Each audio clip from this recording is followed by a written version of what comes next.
Hari Raya Idul Adha atau yang juga dikenal dengan Hari Raya Kurban akan jatuh pada tanggal 31 Juli 2020. Perayaan hari besar tersebut sudah pasti syarat dengan kerumunan orang, terlebih pada saat aktivitas berkurbannya yang bisa melibatkan banyak pihak.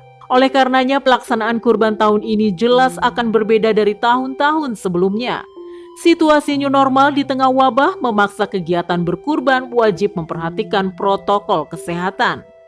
Kementerian Pertanian telah menerbitkan surat edaran yang intinya menekankan protokol kesehatan dalam aktivitas kurban di tengah pandemi. Mulai dari penjualan hewan, pemotongan, hingga pendistribusian daging. Termasuk mengatur jarak antara orang di rumah pemotongan hewan maupun di luar RPH. Keputusan ini diambil pemerintah untuk mencegah penularan COVID pada pelaksanaan Idul Adha. Kita sarankan bagaimana pemotongan itu kalau bisa di rumah potong hewan, tapi tidak menutup kemungkinan bisa dilakukan seperti yang biasa, tapi dengan persyaratan-persyaratan atau mitigasi yang kita buat.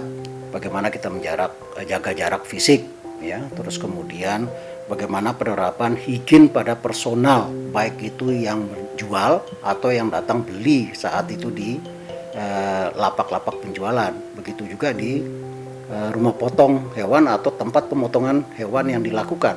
Itu harus kita lakukan itu. Kemudian yang berikutnya adalah pemeriksaan kesehatan awal, kayak screening itu tadi. Kita periksa suhunya, kemudian yang datang situ harus menggunakan masker, kemudian setelah menyentuh yang lain dia harus punya tanggung jawab untuk membersihkan tangan atau mencuci tangan dengan sabun di air yang mengalir. Kemudian yang terakhir dari itu, penekanan kita adalah bagaimana kita tidak boleh meninggalkan penerapan higien sanitasi dari daging yang akan kita distribusikan. Itu Pak. Kementerian Pertanian juga bersinergi dengan sejumlah pihak terkait seperti Kementerian Kesehatan, MUI, hingga pemerintahan daerah. Tujuannya untuk mengawasi dan memastikan pelaksanaan standar protokol kesehatan dalam setiap tahapan aktivitas berkurban.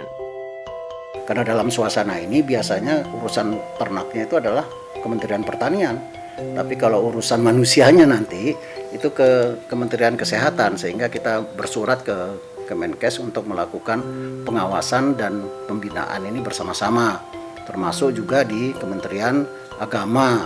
Pelaksanaan itu juga kita sudah minta Pemda itu untuk menurunkan lagi surat edaran khususnya nanti kepada camat dan kemudian kalau bila perlu untuk mengawasi supaya jangan terlalu banyak kerumunan itu.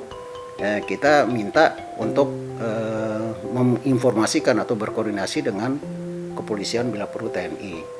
Dan itu sampai sekarang untuk menghindari kerumunan itu, karena itu ada syariah Islamnya, kita sudah meminta fatwa MUI.